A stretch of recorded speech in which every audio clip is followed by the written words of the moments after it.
Hi అండి, భోజనాలు అయిపోయాయా?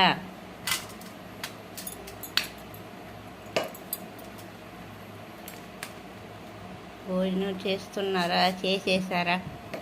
ఈరోజు మన స్పెషల్ వచ్చేసి ఏటమాసం, టమాటా ఏటమాసం కూర అండి.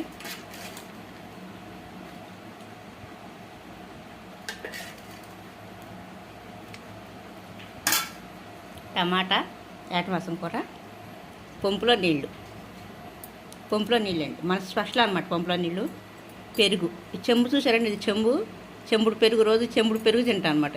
పెద్ద చెంబు, ఇప్పుడు కనపడుతుంది కదా, చాలా పెద్దగా ఉంటుంది. మొయ్యిలో లీటర్ ఉంటుంది చెంబుడు పెరుగు తింటాను అనమాట. ఇది పక్కన పెడదాం, పంపులో నీళ్ళు కొట్టేద్దాం.